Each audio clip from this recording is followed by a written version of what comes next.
पौराणिक प्रमाणों में मिलता है कि यदि कोई व्यक्ति अनजाने में भी इस जल का स्पर्श करता है तो 7 कुल का उद्धार हो जाता है।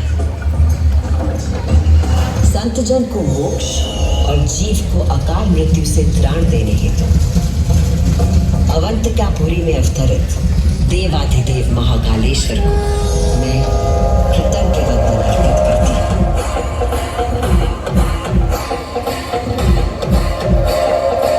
आज मैं शिप्रा देवी आपको उन्हीं महाकाल की शिव पुराण में उल्लिखित एक गाथा सुनाती हूँ।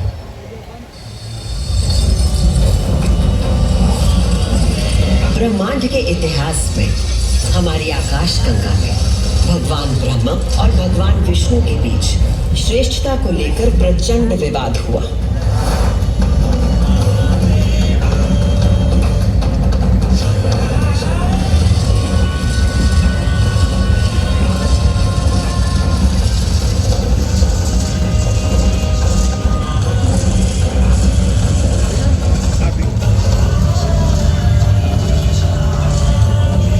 जब अपनी पराकाष्ठा तक पहुंच गया तो दोनों अपने अपने दिव्यास्त्र लेकर आपस में युद्ध करने के लिए तैयार हो गए।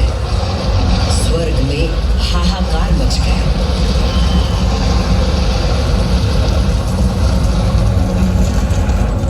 दिव्यास्त्र चलने से संपूर्ण जगत पर प्रलय का आना निश्चित था।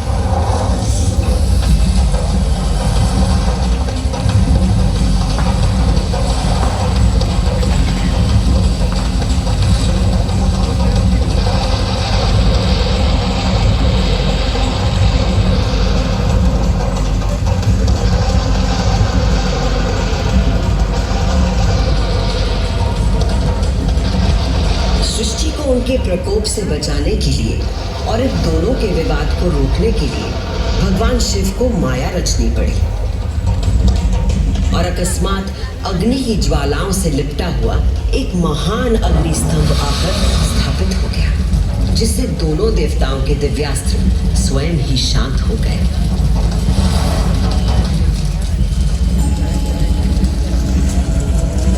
एक ऐसा अग्नि स्तंभ जिसका ना कोई आदि था न अंत था। दोनों देवों ने अनुभूत किया कि इस स्तंभ के पीछे निसंदेह कोई अद्वितीय अलौकिक शक्ति निहित है। वे दोनों बोल उठे, हे महाप्रभु, आप हमें अपने यथार्थ रूप के दर्शन कराइए।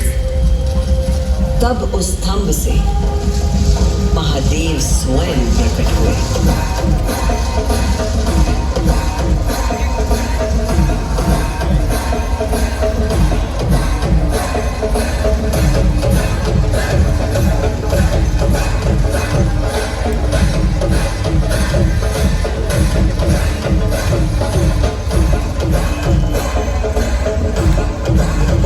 और विराट रूप के 5 मुख थे और प्रत्येक मुख में 3-3 नेत्र प्रकाशित हो रहे थे। उनके भाल पर चंद्रमा का मुकुट था और मस्तक पर जटा। उनका कंठ नीला था और उनकी 10 भुजाएं थी। उनके अंग समस्त आभूषणों से सजे थे। उनके मस्तक पर भस्म का त्रिपुंड था।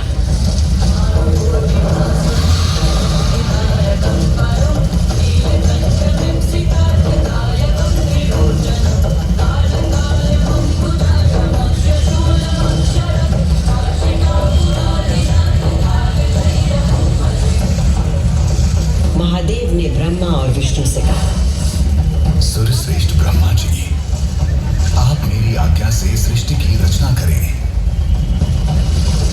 और सूर्यश्रेष्ठ विष्णु जी, आप चर अचर जगत का पालन करें। मैं ही सृष्टि का पालन करने वाला और मैं ही सृष्टि का संहार करने वाला। मोबाइल में देख भी नहीं दिख रहा है। मोबाइल में देखा नहीं दिख रहा है। मैं ही ब्रह्मा विष्णु और रुद्र नाम से 3 रूपों में बटा हूँ।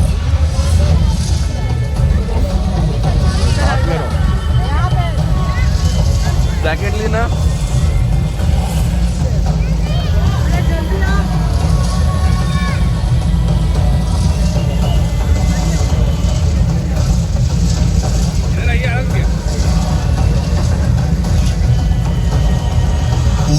देखकर भगवान शिव स्वयं पृथ्वी पर लिंग के रूप में स्थापित हो गए।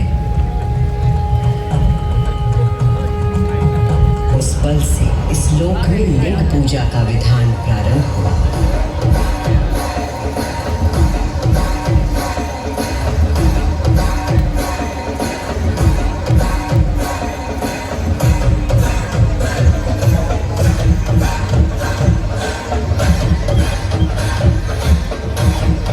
अभी आपने सुनी वो गाथा कि किस प्रकार भगवान शिव ने लिंग का रूप धारण किया। अब मैं सुनाती हूँ उज्जैन में महाकालेश्वर के प्रकट होने की कथा। उज्जैन नगरी में नित्य वेदों का अध्ययन करने वाले एक ब्राह्मण देवता रहते थे। उनका नाम वेदप्रिय था। वेदप्रिय प्रतिदिन पार्थिव शिवलिंग बनाकर उसकी पूजा करते थे।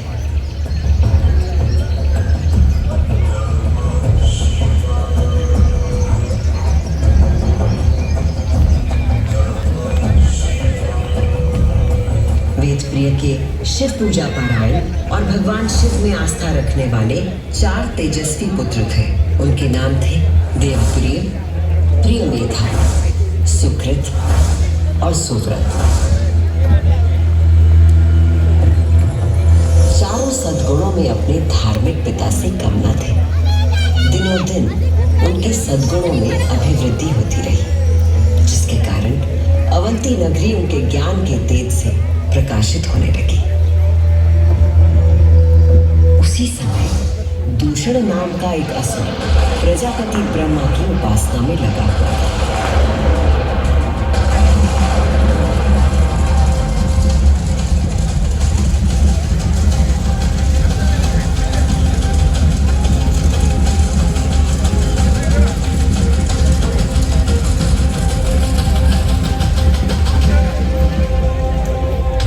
ब्रह्मा जी से अजय होने का वर पाकर दूषण वेद, धर्म और धर्मात्माओं पर आक्रमण करने लगा।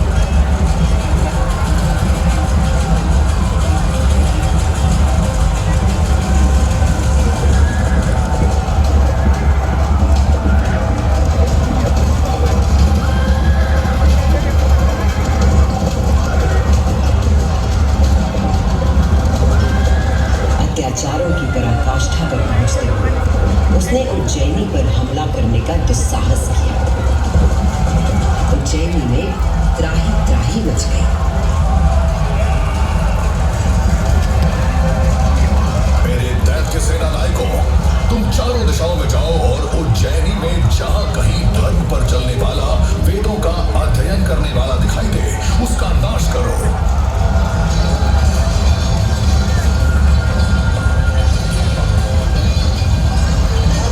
उस असुर से यदि कोई भयभीत नहीं था तो वो थे वेदप्रिय के चारों शिव भक्त पुत्र। नगर को भयाक्रांत देख उन चारों ने उज्जैनी के नागरिकों को आश्वासन दिया। उज्जैनी के नागरिकों, आप सभी अपने भक्तों पर सदा कृपा करने वाले भगवान शंकर पर विश्वास रखें और उनका ध्यान करें। भगवान सबकी रक्षा करेंगे।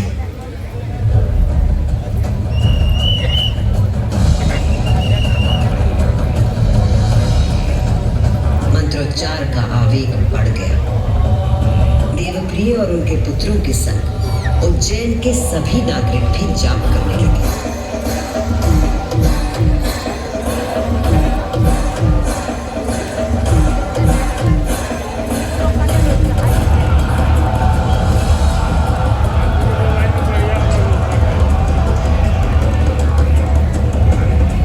यहाँ से तो कुछ दिख ही नहीं रहा है, क्या करेंगे? मोबाइल में ही देख रहा हूँ।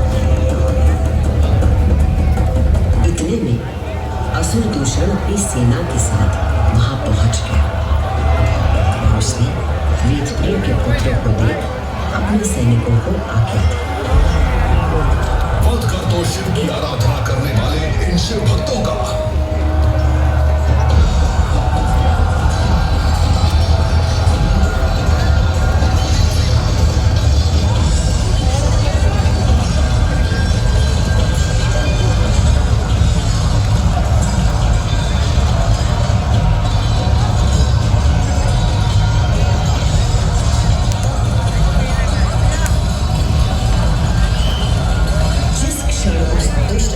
दूषण ने उन निर्दोष व्यक्तियों की हत्या का आदेश दिया। उसी क्षण पूजा किए जा रहे